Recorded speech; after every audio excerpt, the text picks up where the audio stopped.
What is up, fellow nerds, and welcome back to the Dapper Snapper Gaming channel, and welcome back to How Do I Want to Do This? This is our series where we take a look at all playable options available to players in Dungeons & Dragons 5th edition. We rank them on a scale of 1 to 10 and either build them or fix them depending on how they rank.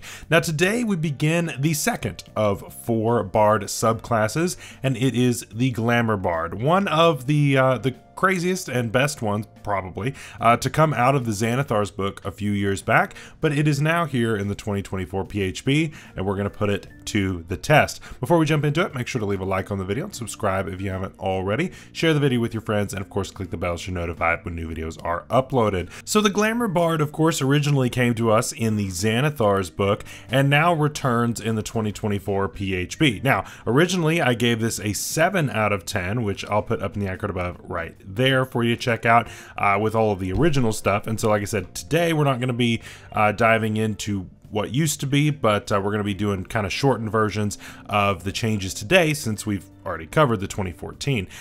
Basically, yeah, I felt like it was just kind of meh. I did get a few comments saying that that Mantle of Inspiration was better than what I gave it credit for and that kind of thing. But still, I still think I stand by that 7 out of 10, maybe pushing an 8, maybe. But yeah, it has definitely received several changes, and so we're going to go through all of those right now. So speaking of Mantle of Inspiration, that is very similar to its 2014 counterpart with one major difference. It is the amount of temp HP. So of course, as a bonus action, we can expend a Bardic Inspiration. Now we roll that die, multiply it by 2, and then we can give that to a number of allies equal to our Charisma modifier. Before, this was a set number of temp HP that we gave away, so 5, then it went to 8, 11, and 14, and it procs movement that is not subject to opportunity attacks, which is pretty cool.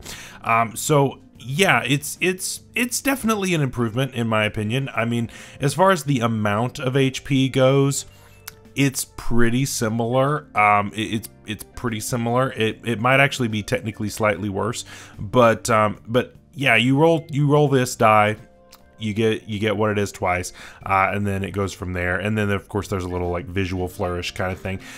To me, I think that it's basically the same. It's pretty similar anyway, and it scales somewhat well. So you've got the potential to give more temp HP than what this had before, but you also have the potential for less. So it really just depends on what you roll here, and so that can work out better for you, or it could work out worse. So for me, that's just kind of a wash. So we're still basically at the same ranking as we were before.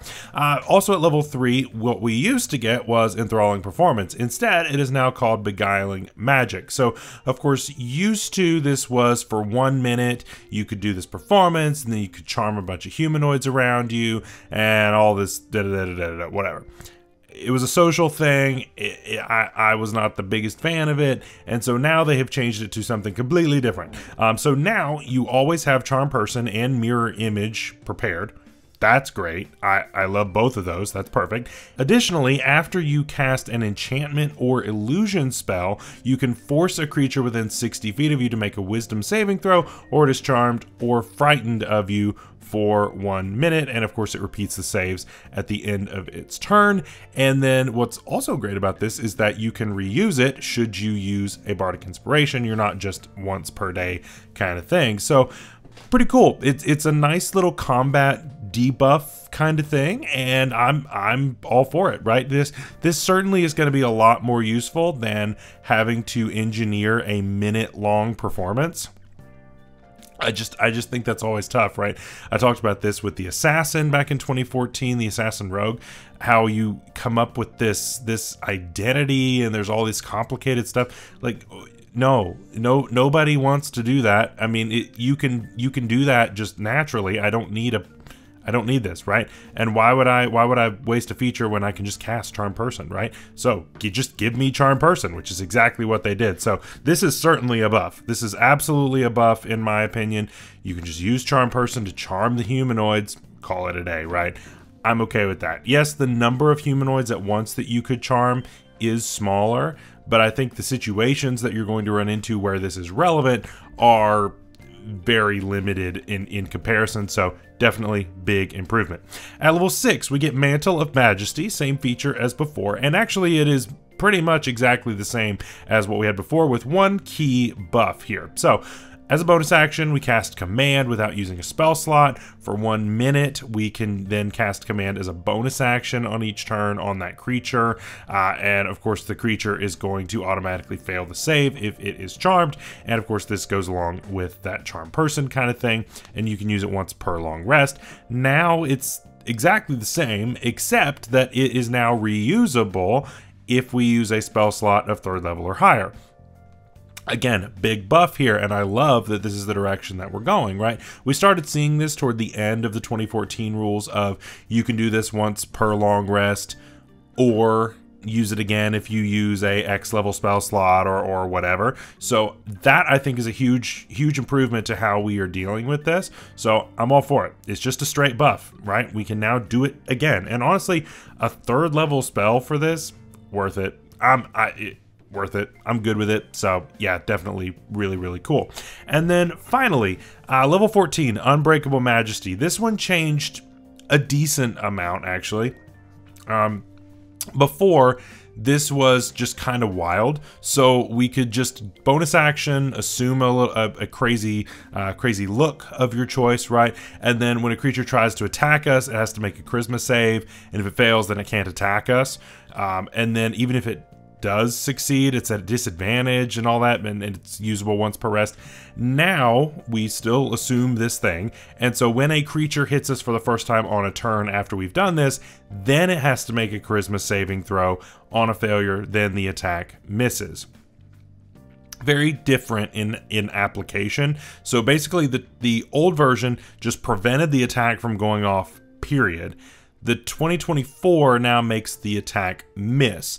Those have completely different implications when it comes to other features that can go with it.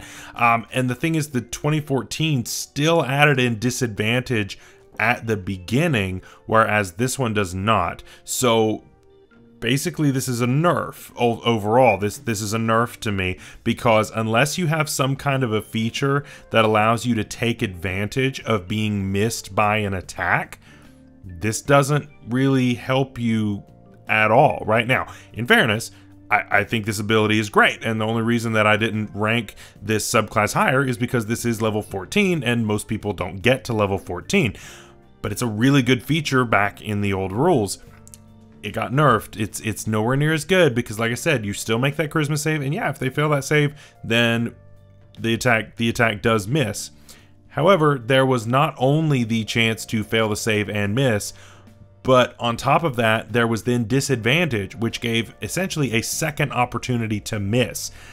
That's where we see the pretty big nerf here. So unfortunately, not really as good anymore. So unfortunate. So where does that leave us overall? This one is very interesting, and so let's kind of go through this really quickly.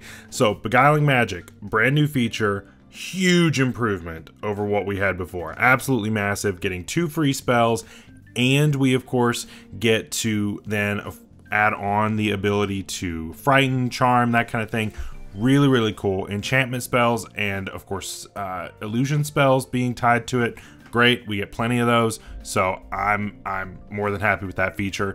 Mantle of Inspiration, again, really good. Giving out temp HP is always going to be a good thing. The scaling is interesting. So we start out ahead actually here at level 3. So if we've got 2d6, that's going to average out to about 7. So that average is higher than the 5 before. But then when we get to d12, that's not going to quite average out to 15. So it's kind of weird on that. So yeah, it doesn't scale perfectly, but still, as long as you're rolling above average, you're fine, and you're gonna beat what was there before. So it's not too bad. It's not too bad, right? So we get, of course, up to 5 allies here, assuming that we have a 5 charisma, which hopefully you do, or at least you're working towards that. Maybe at level 3 you have a +3 or +4, just depending. But yeah, you can spread this around pretty easily, which is really cool. And in addition to that, of course, you can make your allies able to move around without proccing an opportunity attack, which is cool. The Dance Bard tried to steal this, which we talked about last week, and yet it doesn't get it to level 6. Here we are getting it at level 3. So already doing better than the Dance Bard, which we talked about the Dance Bard. It's okay. Mantle of Majesty, I know that some people like this feature. Some people think it's meh. I think it's pretty good. I like Command. I think Command is a really good spell, whether that is making Smite drop something, whether it makes them fall prone, whatever it happens to be. I think there's plenty of uses for it. Of course, you can do plenty of goofy things with it too, but I think there are plenty of useful things that you can do with this. And of course, moving this to a bonus action is really cool. I like that. And being able to force that disadvantage on the save, also really good if you have them charmed already. And guess what? We have Charm Person. So yeah, I think that this works out pretty well. And finally, Unbreakable Majesty, still a very good feature. I don't think it's quite as good as it used to be, but still very good, still very effective. Yeah, this has been buffed. This has been massively buffed, to me at least, over the old version, and I am prepared to move this up not 1 but 2 slots, actually, up to a 9 out of 10 previously from a 7. So good job. I think this is right where it needs to be. I think this is a great balance. Again, for me, the perfect balance of a subclass is about 8 or 9 range. If it's a 10, I think it's too much. And so for me, I think that this is exactly where it needs to be. Really good subclass, worth playing, not overtuned, absolutely worth it. But let me know what you think down below. Am I not giving it enough credit? Should this be a 10? Am I looking at this too fondly? Should this be still at a 7? Should it be an 8? Let me know down below. I'd love to see your thoughts. Later this week, of course, we're going to be building one of these together, and I'm looking forward to that. And until then, stay safe out there, stay healthy. We'll see you later. Bye-bye.